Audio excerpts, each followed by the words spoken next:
Okay, welcome to Banchan Warrior, where we share the wisdom and experiences of the native teachers who all live down here in the south of Korea. Today, we speak with Kristy Dolson. Kristy has lived here for 8 years after receiving her Bachelor of Arts and Bachelor of Education with a minor in history. She spent 5 years working at Hwasun Elementary School, 1 year at the Jeollanamdo Education Training Institute, and now 2 years as the Native Instructor Coordinator at JIEI, where she specializes in pronunciation and microteaching. Kristy, it's great to speak with you today. Thank you. It's great to be here. I'm very grateful for this opportunity.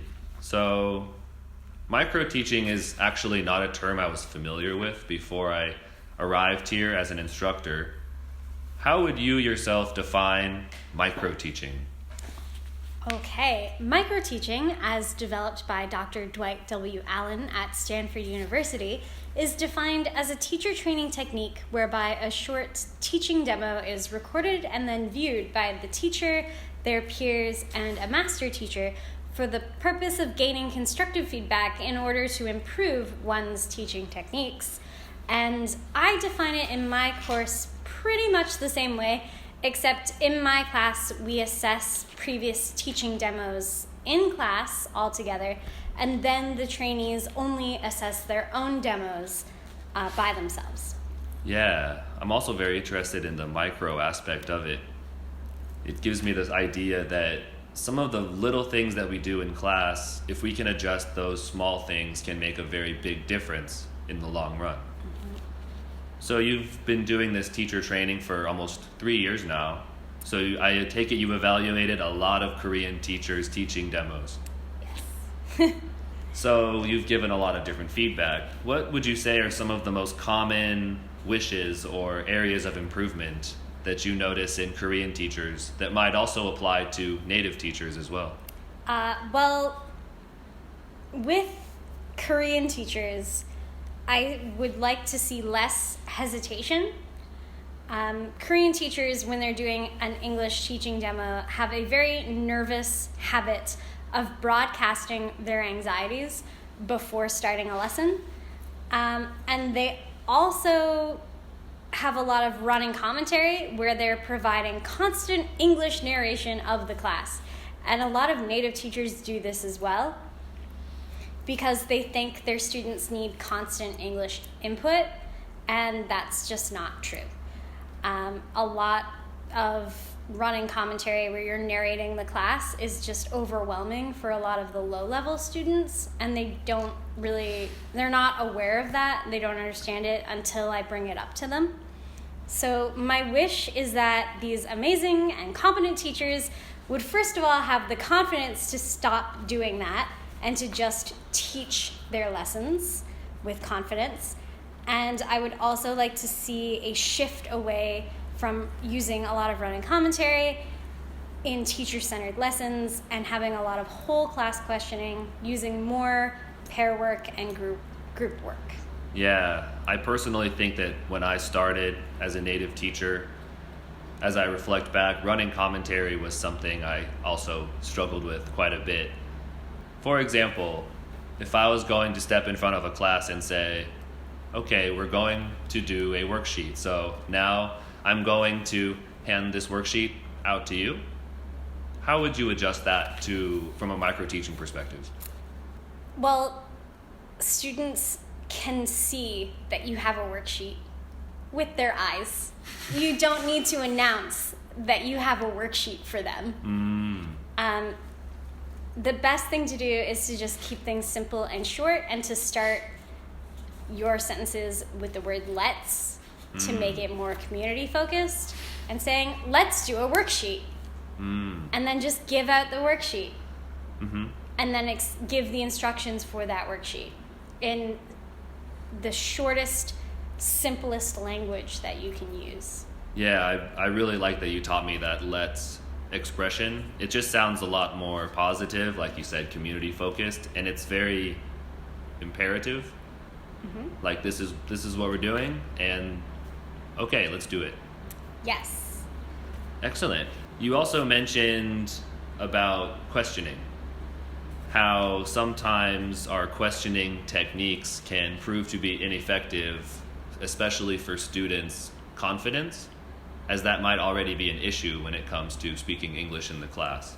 Do you have any recommendations that teachers can use in their questioning techniques to maybe improve students' speaking confidence in the class? Yes. So I like to increase student engagement and student confidence by using questioning strategies that engage most, if not all, students at the same time, as opposed to whole class questioning, which really only allows for the 2 to 3 most confident, highest level students to engage with.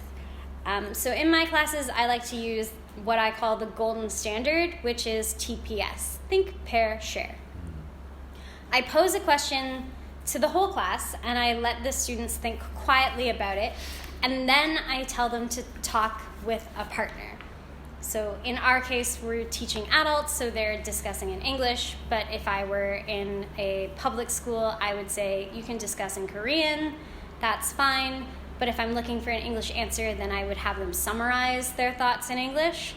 But the point is not so much that they're using the language, but that they're engaging with the topic of the class. So getting them to discuss with a partner, and then they would share with the whole class. This is when monitoring comes in, and while they're talking with their partners, I like to walk around the room, and I'm listening for either the correct answer, if there is only one correct answer, or unique answers. And I make a note of who said that, and then when we come back to the whole class sharing aspect, I can choose specific students or specific groups that have really unique answers that I want everyone in the class to hear.